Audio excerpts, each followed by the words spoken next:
It's a great honor to be here, and I'd like to thank NYU Abu Dhabi and the Institute for hosting me and inviting me. And thank you all for making the time to come and attend. The lecture this evening is based on my recent book, Islam and Liberalism, which is sort of a first volume of a two-volume project that I've been working on. In fact, the entire book was supposed to be the introduction to my forthcoming book, but it turned out to be too large to be just an introduction and became a book unto itself. Islam is at the heart of liberalism, at the heart of Europe. It was there at the moment of the birth of liberalism and the birth of Europe. Islam is indeed the condition of their emergence as the identities they claim to be. Islam, as I will show this evening, resides inside liberalism, defining its identity and its very claims of difference. It is an internal constituent of liberalism, not merely an external other, though liberalism often projects it as the latter. The establishment of differing forms of liberalism as the reigning political, social, and/or economic system in parts of Western Europe and the United States since the late 18th century, and its main deployment thenceforward as the ideological weapon of choice against the internal and external others of Europe, is what marks its current legitimation as a global ideological system. Europe's external others have historically included Orientals and the Orient, Muslims and Islam, Africa and Africans, Oriental despotisms of various kinds extending from East to West Asia, and everything in between. Liberal Europe's internal others, however, include Orthodox and Catholic Christians and their form of Christianity, Jews and Judaism, fascism, anarchism, and communism. The situation following the collapse of the Soviet Union, the last state-sponsored threat to liberalism within Europe, is astutely described by Tula Nikolakopoulos in the following terms. I quote her. Today, Anglophone political philosophy is generally conducted in the light of the perceived triumph of liberalism. That is, it typically proceeds on the assumption that it is unreasonable, if not irrational or pathological, to resist liberalism, whether as a mode of thought or as a social order. End of quote. The hegemony of liberalism, she continues, is such that to resist it, she says, quote, would be unreasonably to deny the moral and or political superiority of the values governing liberal societies as compared with their historical and contemporary social alternatives. Unquote. Alasdair MacIntyre, writes Gerald Gauss, one of his important acolytes, poses the question, and I quote, Nietzsche or Aristotle? If I am right, Gauss affirms, and I quote him, the question is Nietzsche or liberalism. And unless one is a psychopath, the answer must be the latter, unquote.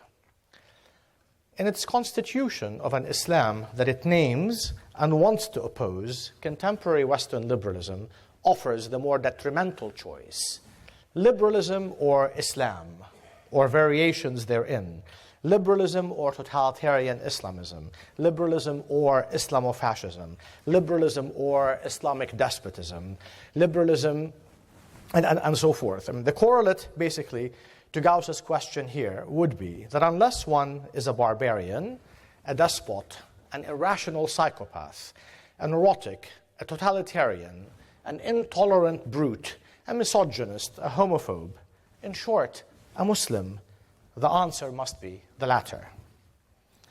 In this context, political theorist Paul Kahn paraphrases Americans' view of themselves and the world at large as follows. Let me quote him a bit. He says, our contemporary missionaries preach democracy, free markets, and the rule of law, all institutions founded on our belief in the equality and liberty of every person. This dogged commitment to a universal community is a product of both our Christian and Enlightenment traditions. We experience this commitment simultaneously as a kind of open-ended love and as a faith in the capacity of each individual to enter a national debate that will result in mutual agreement. No one, we believe, as Americans, he says, is beyond conversion to our values. When we dream of a global order, we project our own values onto it. We do not imagine that the global community of the future will be led by an Islamic cleric, unquote. American and European missionaries of liberalism, i.e. those who imagine that the global community of the future will be led by a secular cleric, seek to proselytize their value system and model of social and political order to all Muslims whom they seek to save and rescue from their despotic system of rule, failing which the missionaries would at least want to rescue Muslim women and increasingly male and female, though less attention is paid to the latter, male and female Muslim homosexuals from Islam's misogyny, homophobia, and intolerance. This act of proselytization aims to convert Muslims and Islam to Western liberalism and its value system as the only just and sane system to which the entire planet must be converted. Muslim resistance to this benevolent mission is represented as a rejection of modernity and the liberal values of freedom, liberty, equality, the right-bearing individual, democratic citizenship, women's rights, sexual rights, freedom of belief, secularism, rationality, etc. You get the picture.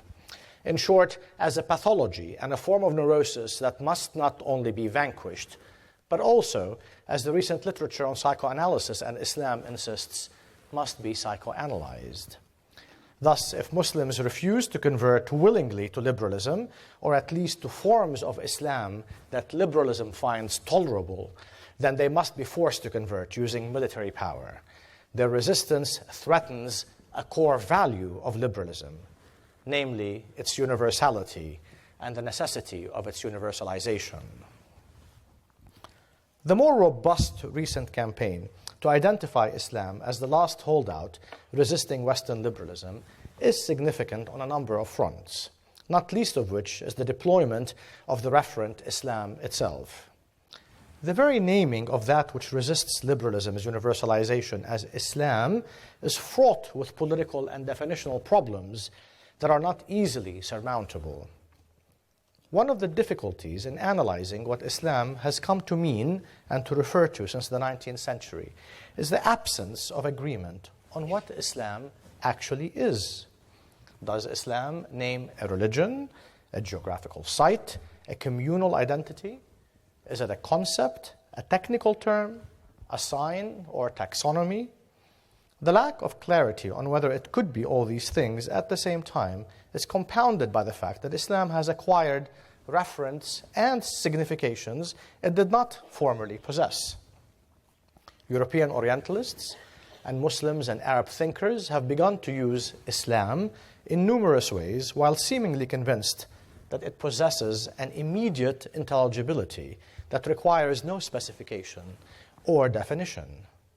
Islam, for these thinkers, is not only the name the Quran attributes to the deen, often mistranslated as religion into English, that the Quran attributes to the deen that entails a faith in God disseminated by the Prophet Muhammad, but can also refer to the history of Muslim states and empires, the different bodies of philosophical, theological, jurisprudential, medical, literary, and scientific works, as well as to culinary, sexual, social, economic, religious, ritualistic, and scholarly, agricultural, and urban practices engaged in by Muslims from the 7th century to the 19th and beyond, as well as much, much more.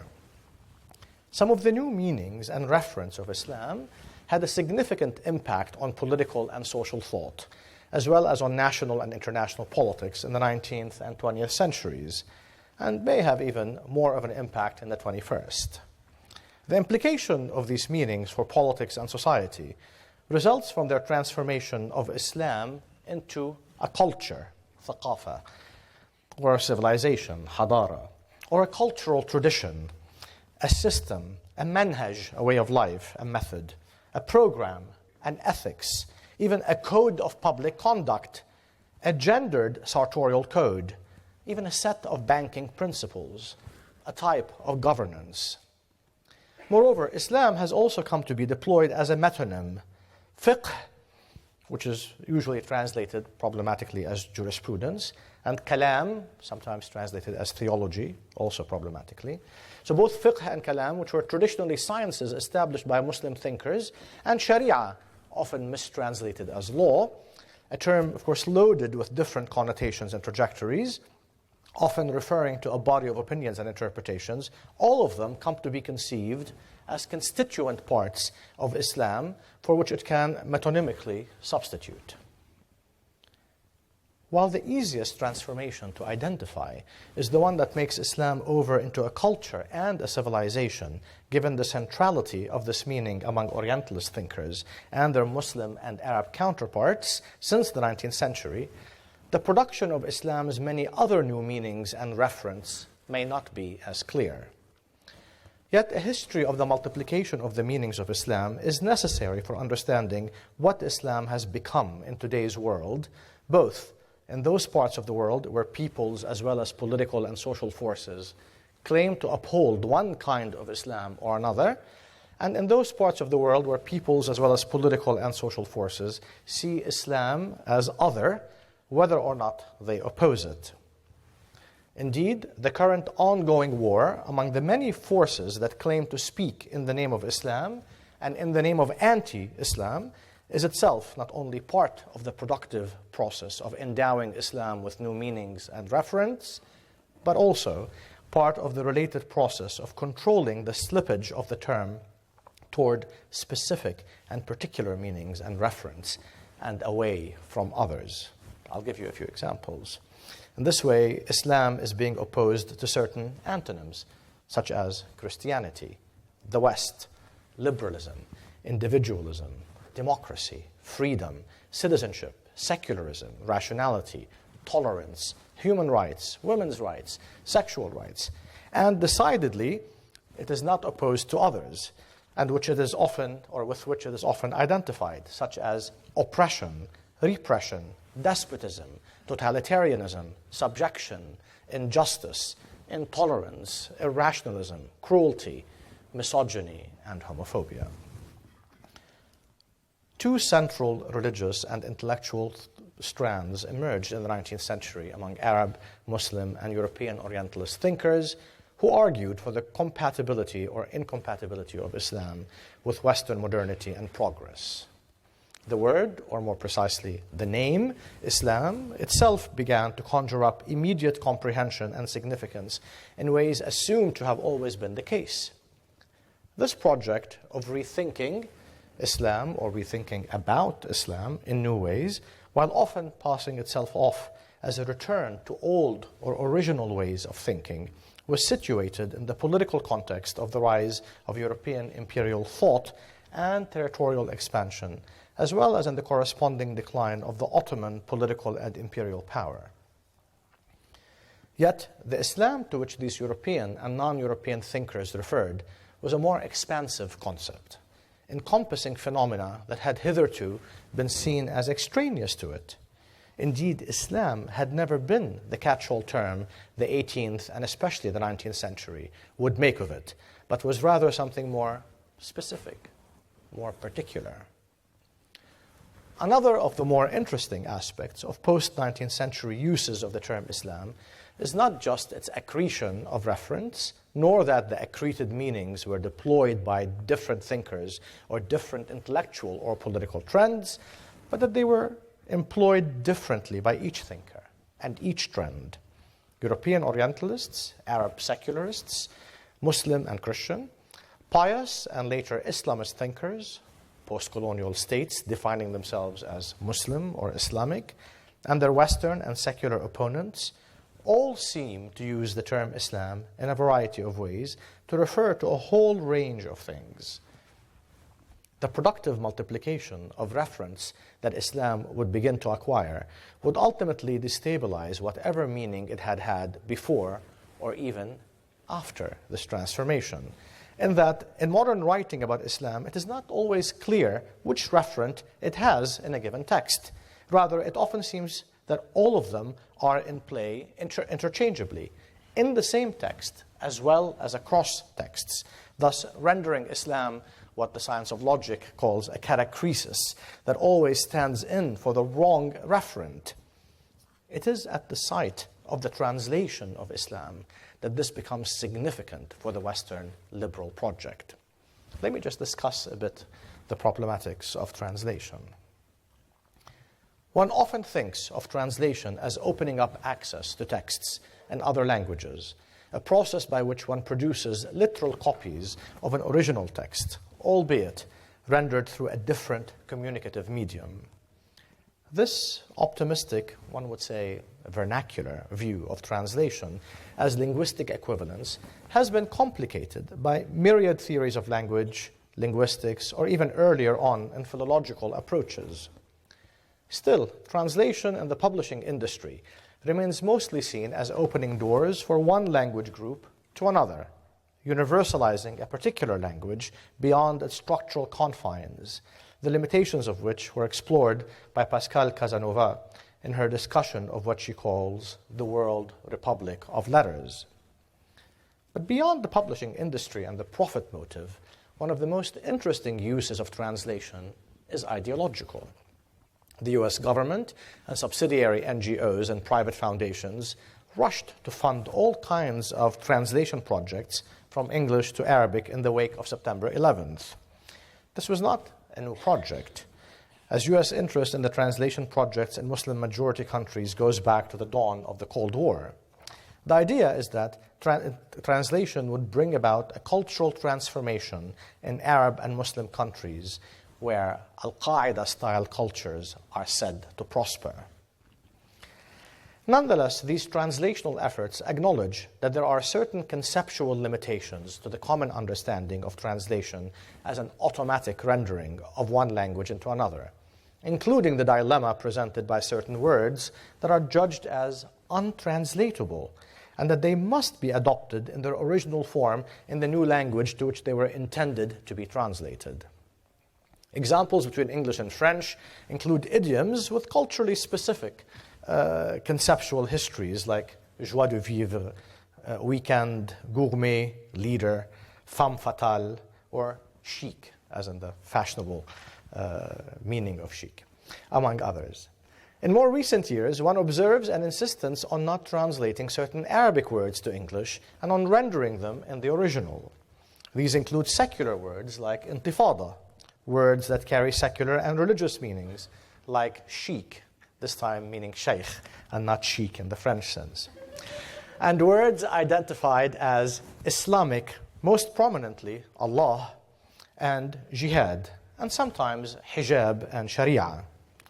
Allah, an Arabic word meaning God that was used by Arab Christians and non-Christians before the Quranic revelation, is rendered in English and other European accounts as the proper name of the God of the Muslims, even though the Prophet Muhammad's father was named Abdullah, or worshipper of God, long before his son was born or became a prophet.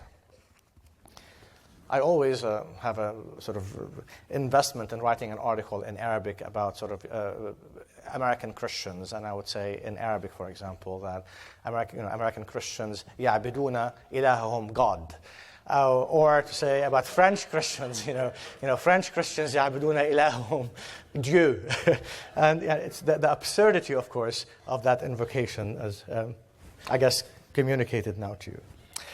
Jihad, a common name among Christian Arabs, including among Lebanese Maronites, with the secular meaning of struggle, is used in the original in English and juxtaposed to the translation of Holy War, or translation Holy War. Anxiety about the meanings of words identified as Islamic was such that it became key to American investigators looking into the causes of the Egypt Air Flight 990 crash of 1999 off the US East Coast, as the Egyptian pilot's use of the normative invocation, Tawakkaltu ala Allah, often translated as, I put my trust in God, became key to attributing suspicious motives to him. Moreover, the Western media and Western officialdom expended special time in order to understand the word hudna and its Islamic implications when Hamas offered a mere ceasefire to Israel a few years ago. It seems here that the problem may lie less with comparative translations than with comparative untranslatability. Is there an essential arbitrariness to why one word versus another would be left untranslated? Or is there a way in which we understand the word's resistance to translation? And if so, how?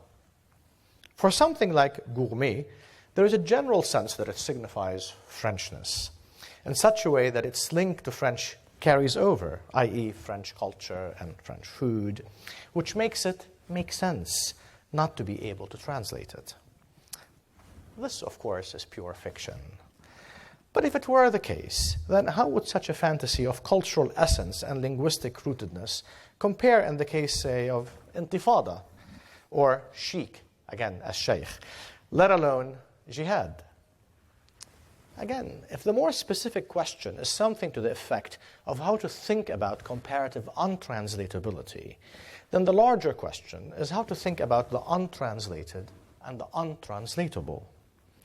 Is the untranslatable being acknowledged as respect for difference and as a limit to narration, or is it an emphasis on othering and exoticization? What about words that have religious significance?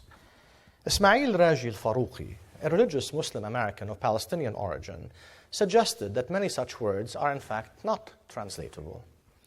He provides the example of how the Arabic Quranic word salah, which refers to a set of rituals repeated 5 times a day by observant Muslims, and which include a set of recitations, genuflections, prostrations, standings and sittings with orientation towards the Kaaba, and should be entered into after ablutions and the solemn declaration of intention, that this word, salah, is mistranslated to English as prayer, when in fact the forms that varying Christian prayers take are more akin to what Muslims call dua or ibtihal than to salah. Other examples al-Farouqi provides include zakah, which is mistranslated as charity or almsgiving. He concludes that as such a word has no equivalent in English, and I quote him, it must therefore never be translated. Rather, it must be understood as it stands in its Arabic original. For al-Farouqi, whose interest is that Muslims who are native speakers of English understand their religion correctly and accurately, and learn the wide range of meanings Quranic words have in Arabic, giving such words English terms through translation would be, quote, to reduce and often to ruin those meanings, unquote. In the academic realm, Wa'il Hallaq has argued that the very mistranslation or translation of Sharia into law has been detrimental to the way Orientalists understood and judged it, and how they and Muslim modernists sought to transform it. These are hardly new translational preoccupations. Orientalists themselves have dabbled in a variety of ethnographic translations whose difficulty they identified and whose etymological implications some of them fantasized, perhaps the most infamous of which is Bernard Lewis's charlatanism in excavating the word thawra, meaning revolution, which he linked to the rising of camels. Edward Said put it thus in his 1981 book covering Islam. I quote him. The term Islam as it is used today seems to mean, and this is in 1981, seems to mean one simple thing, but in fact is part fiction, part ideological label, part minimal designation of a religion called Islam. In no really significant way is there a direct correspondence between the Islam in common Western usage and the enormously varied life that goes on within the world of Islam with its more than 800 million people back in 1981. Its millions of square miles of territory, principally in Africa and Asia, its dozens of societies, states, histories, geographies, and cultures, unquote. What is it then about Islam? What is at stake in translating it, and what is identified as its subsidiary vocabulary to English and other European languages? Some scholars argue that in the modern era, Islam, like the Orient, is another antonym for the West, while others have argued that European secularism is its proper opposite. Yet others speak of democracy, civilization, and freedom as the opposites of this Islam. Indeed, a Washington Post veteran journalist went as far as positing the English language itself as the antonym of Islam when she described the outcome of a Qatari school curricular reform as, quote, less Islam, more English, unquote. It seems, therefore, that as the referents of Islam have multiplied, so have its antonyms. The question then becomes whether the production of Islam's many new referents was part of the same translational process of producing its many new antonyms, from being a singular Christendom or Christianity to many more opposites. I should note here that the Western and Orientalist deployment of Christianity and Christendom themselves as singular is based on a retrospective deployment of a unitary community on what was historically disunited peoples, doctrines, and churches. A number of scholars of religion agree that the development of the multiple significations of Islam after the colonial encounter was greatly conditioned by it. Leonard Binder sketches Western imperial liberalism's efforts at conversion of Islam into a form liberalism can accept. He asserts, and I quote him, that from the time of the Napoleonic invasion, from the time of the Janissaries, from the time of the Sepoy Mutiny, at least, the West has been trying to tell Islam what must be the price of progress in the coin of tradition, which is to be surrendered. And from those times, despite the increasing numbers of responsive Muslims, there remains a substantial number that steadfastly argue that it is possible to progress without paying such a heavy cultural price, unquote. In response to Binder, Talal Asad maintains that it is, and I quote him, that it is no incidental detail that each of these alleged tellings when the West was telling Islam what to do, each of these tellings cited by Binder, when traditional authority was successfully attacked in the name of rationalism and progress, each of them was at the same time an act of violence. In each of them, Western political, economic, and ideological power increased its hold over non-European peoples. That power, unleashed in Enlightenment Europe, continues to restructure the lives of non-European peoples, often through the agency of non-Europeans themselves.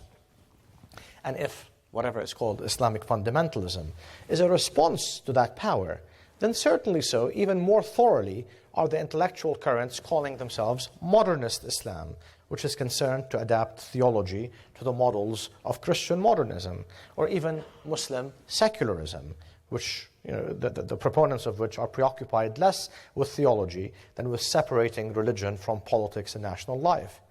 And so too are the progressivist movements in literature and the arts, in politics and law that have arisen in Muslim societies. All of them, not only Islamic fundamentalism, have been in response to these European important sort of moments of violence. Given these deep entanglements, how did Islam become so central to liberalism as ideology and as identity? Indeed, how has liberalism, representing itself as the antithesis of Islam, become the very discourse through which Europe as a modern identity was conjured up? Edward Said's famous book, Orientalism, has clarified how in the process of identification, the emergence of Europe was predicated on a series of projections, disavowals, displacements, and expulsions in order to produce a coherent self cleansed of others to which this self was opposed in its very constitution. That the Orient and Orientals, Semites and Semitism, and specifically Islam and Muslims would constitute a primary other that was internal to this Europe and which had to be expelled from its emergent formation is now uniformly accepted in scholarship. The intellectual and political histories within which Islam operates as a category of Western liberalism demonstrate how projection is central to this process as well. The anxieties about what this Europe constituted and constitutes at various periods of its history, despotism, intolerance, misogyny, and homophobia, all of these European traits were projected onto Islam, and that only through this projection could Europe emerge as democratic, tolerant, misophilic, and homophilic. In short, Islam-free. Once Europe is produced as this paradisiacal place, it becomes incumbent upon Christian and liberal Europeans not only to proselytize their new religion, dubbed as culture and a mode of living, but also to save and rescue non-Europeans from their anti- and un-European cultures and modes of life. The history of liberalism since Montesquieu, at least, who, by the way, coined the term Oriental despotism, and of European regimes since before the French Revolution, when Europe identified what it called the Eastern Question in its pursuit of subduing the Ottoman Empire, has been an incremental manifestation of a Christian and liberal zealotry of missionizing certain forms of superiority under the principal banner of democracy. This project has continued with a vengeance since the beginning of the 21st century and has already cost millions of lives. The emergence of the Eastern Question in 18th century Western Europe, which is again how varying European attempts to conquer the Ottoman Empire defined themselves, it would become essential for the European project that will be called in the 19th century civilization and culture. As such, the Eastern Question against which this nascent Europe measured itself was always the Western Question, the question of constituting the West as the West, and the East as its antithesis. That the Eastern Question would also become the question of Islam, and therefore the question of Protestant Christianity, would be germane to the European liberal project of presenting the West as a place with important characteristics that are always lacking in its Eastern and Islamic antitheses. This will be key to understanding how the projects named democracy and more recently women's liberation or sexual rights would become a core value of European liberalism and a central lack in Islam. In contrast to Protestant Christianity, capitalism or modernity, which are often claimed by liberal thinkers as enablers of democracy, women's and sexual rights, Islam has been said to be either fully fortified or defenseless against this Western political order. US President George W. Bush was clear on the Christian origins of freedom when he declared in 2004, and I quote him, "Freedom is the Almighty's gift to every man and woman in this world, and as the greatest power on the face of the earth, we have an obligation to help the spread of freedom," unquote. Clearly, the offensive capability of democracy is organized by both secular and divine power simultaneously. Indeed, democracy has in certain ways become the new name of Christianity and has been missionized to the heathens in ways that are no less deadly.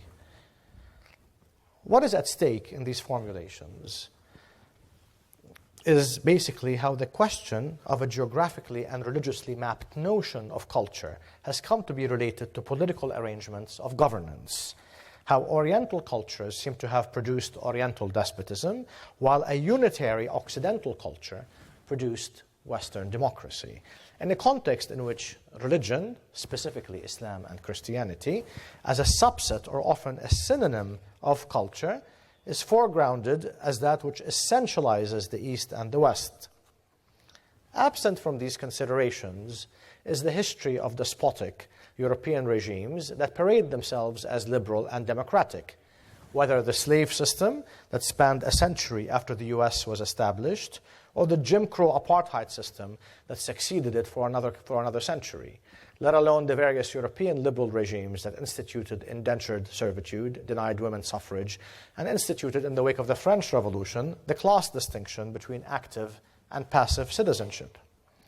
Class oppression aside, the denial of rights to the millions of colonized peoples whose lands were conquered and who were subjected to European despotic rule was carried out by regimes that identified themselves as liberal and justified by European liberal political thinkers, including John Locke, Alexis de Tocqueville, and Mill, to name the most prominent. I mean, remember, imagine, today, for example, my students at Columbia University would still repeat sort of the political mantra in the U.S. media and the educational system and government discourse that the U.S. is some 200-year-old democracy. So when you point out, of course, that the first century was slavery and the second century was apartheid, that women did not have the vote for 150 years, people are sort of taken aback, and you wonder, how would you then say it was a 200-year democracy unless there's a commitment to some white male supremacist understanding that these are the only people who actually had voting rights. But I mean, think of the contrast of South Africa. Imagine of white South Africans today saying, we've been a democracy since 1910. Like the U.S., we're an evolutionary democracy. In 1983, we included Indians and coloreds, and in 1994, we included blacks. We've always been a democracy. I mean, they'd be laughed out of the room. But it's amazing how this kind of discourse continues to be legitimized, not only by the government, but by the media and the educational system in the U.S. It remains most curious, though, that culturalist arguments have not been posited by either liberal imperial thinkers any more than by anti-imperialist thinkers to explain Europe's and the U.S.'s penchant for ruling despotically in the colonies, or in the case of the U.S., imposing and propping up despotic rulers around its imperial domain. Nor have arguments been advanced that European and American cultures are incompatible with democratic rule in their imperial domains. Indeed, when the U.S. and Britain denied their non-propertied classes and their female citizens suffrage, let alone when they were ruled by despotic monarchical systems in the age of absolutism, or when the U.S. operated a system of slavery and racial apartheid, no culturalist arguments were advanced to explain this grave democratic deficit among white European American property-owning Protestant Christian men either.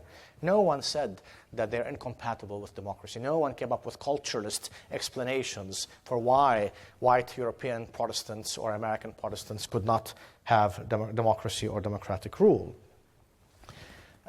This, however, has not stopped the forward march of culturalist and religious arguments about Muslim minorities living in Europe and the US, subverting the democratic cultures of both by their allegedly anti-democratic proclivities, manifested in a variety of attitudes and mechanisms, not least of which in the form of headscarves for women in social and sartorial relations, and Sharia in the realm of the juridical, manifesting most clearly in the 9/11 attacks.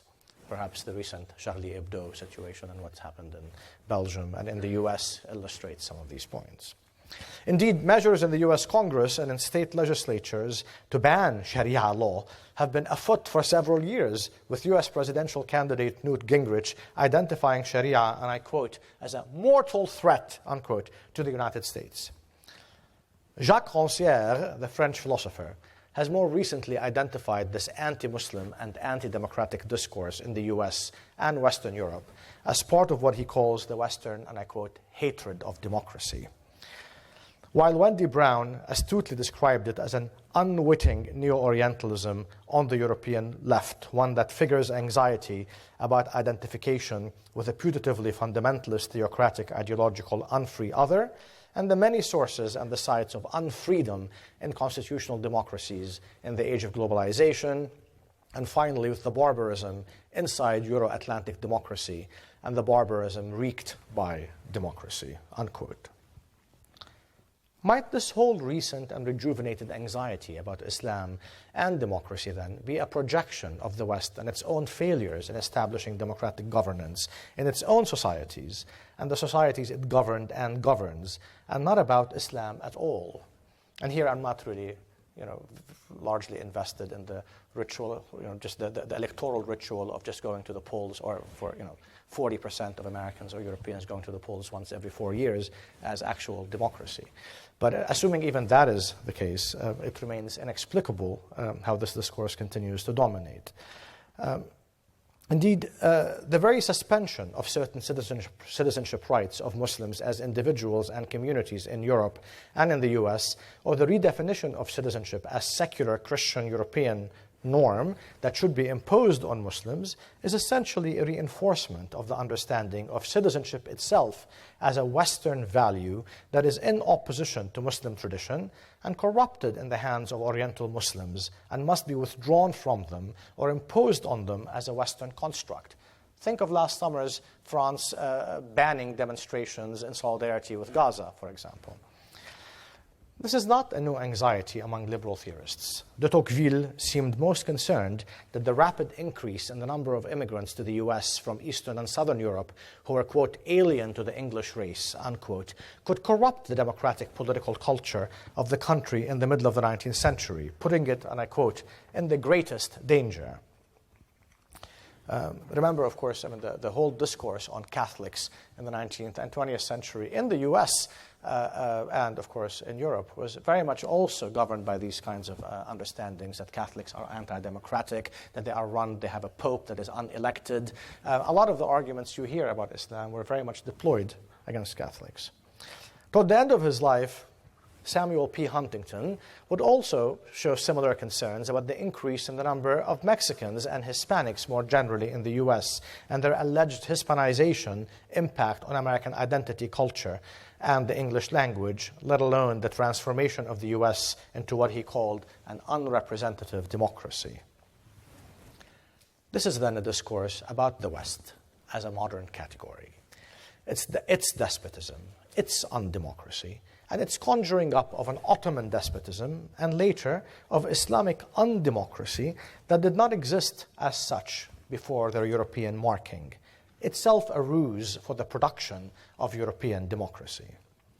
The discourse on democracy is also largely a Christian religious discourse, a Protestant Christian religious discourse, which posits democracy as the highest stage of Protestant Christianity, to paraphrase Lenin. Indeed, since the 1940s, Christianity and even Judaism have come to be defined, as a title of an interesting book published in the 1940s put it, as, quote, religions of democracy. British, French, and US, even at times Dutch and German, imperial policies included, in the case of the British and the French, since the 19th century, and of the Americans since World War II, the production of certain forms of Islam that could be put in the service of colonial and imperial policies. This involved intermittently the imperial production of liberal forms of Islam, especially in the rich colonial debates about and interventionist policies in the question of the Ottoman Caliphate. They also produced jihadist forms of Islam, and initially mobilizing Muslims inside and outside the Soviet Union against communism, an effort shared by Nazi Germany and the liberal US and its West European allies. And then again, a liberal democratic Islam, which the British promoted since the 1920s intermittently, and the Americans promote in a new form at present, wherein the very relationship of Islam to democracy from the view of American, British, and French imperialisms was being determined by these very policies. Concomitant with these policies, British, French, and American liberal political doctrine would deploy explanations of both the emergence of liberal democracy in the so-called West and the persistence of despotism in the non-West, with particular attention to and focus on Islam. Much of this is a continuation of the othering of Islam that European liberal doctrine, since its inception, relied on to articulate its key concepts of secularism, tolerance, the individual, citizenship, and democracy, which it always opposed to the alleged Oriental and specifically Arab and Islamic practices of religious authority, intolerance, the community, subjection, and despotism. Remember, a lot of liberal theory in the 19th century and even in the late 18th century would speak about how European kings were acting like Oriental despots, right? So the idea of liberal democratic order was precisely about seeing Europe as Oriental, that the problem with Europe was its Oriental nature. And the way to modernity and to liberalism is to de-Orientalize Europe. Right? The idea was that Europeans were behaving like alleged Orientals, and therefore transforming them into Occidentals was the project of modernity. So it was not really the threat from the outside, but the threat from the inside of Europe.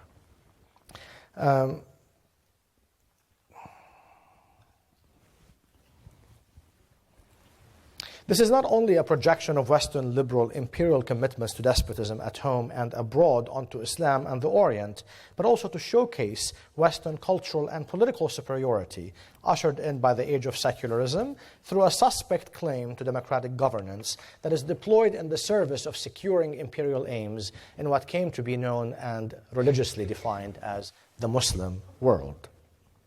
As European liberalism understood its commitment to what it called and calls democracy, as a contrast and a disavowal of Oriental despotism, which it projected onto Islam and the Orient more generally, it would soon understand its and Western Christianity's treatment of women as a repudiation of Oriental religions, cultures, and traditions, which it claims subordinate women through exotic and barbaric practices. This contrast, as in the case of democracy and despotism, would promote a similar Euro-American missionary zeal of proselytizing, converting, saving, and rescuing, this time not all Muslims, which liberalism, hard as it tried, has so far failed to rescue from Islamic despotism, but specifically Muslim women from the religions, cultures, and traditions under whose yoke they live, and from their allegedly misogynistic Muslim male captors. This important mission was, as many feminist scholars have shown, deployed to limit the claims of European women to equality and to stem the increase in women's rights through the Orientalist description of European women as, quote, the luckiest in the world, and most certainly luckier than Muslim women. Western liberalism's engagement with the woman question was always an engagement with the Eastern question, which was one and the same as the Western question. Montesquieu, again, would be a key figure in the representation of women in Muslim societies as slaves to a male power, of which Christian women were said to be free, and would be echoed not only by Enlightenment-era thinkers like Mary Wollstonecraft, but all the way to contemporary white European and American liberal feminists like Susan Oken and Martha Nussbaum, among others. I should say, for example, Mary Wollstonecraft would also condemn European men for their sexist or discriminatory behavior as behaving as Oriental men, right? So the idea always was the accusation of Europeans was that they were Oriental and had to be de-Orientalized for liberal progress to be achieved. Susan Oken has famously argued that Muslim women, and I quote her, might be much better off if the culture into which they were born were either to become extinct so that its members would become integrated into the less sexist surrounding culture, presumably Western culture, or preferably to be encouraged to alter itself so as to reinforce the equality of women, at least to the degree to which this value is upheld by the majority culture, unquote. The project of a Protestant Christian feminism to liberate Native Americans, Africans, and Muslims would also be espoused by the women's movement in the US since the 19th century and in Britain with figures like Josephine Butler. Protestant missionaries like Annie Van Sommer called at the beginning of the 20th century to liberate Egyptian women from their Muslim condition in ways not very unlike those used by Susan Oken a century later. Egyptian scholar Layla Ahmed marveled at such advice. She asserted, and I quote her a bit at length, that it was never argued, for instance, even by the most ardent 19th century feminists, that European women could liberate themselves from the oppressiveness of Victorian dress only by adopting the dress of some other culture. Nor has it ever been argued, whether in Mary Wollstonecraft's day, when European women had no rights, or in our own day, and even by the most radical feminists, that because male domination and injustice to women have existed throughout the West's recorded history, that the only recourse for Western women is to abandon Western cultures and find themselves some other culture. The idea seems absurd, and yet this is routinely how the matter of improving the status of women is posed with respect to women in Arab and non-Western societies. End of quote. This liberal campaign, especially in the form of NGOs and UN policies, would also extend in the last 2 decades to issues like sexual rights, tolerance, and equality. Even therapeutic methods, specifically psychoanalysis, would be offered to cure Muslims and Islam of their un-European and un-Christian and illiberal ways.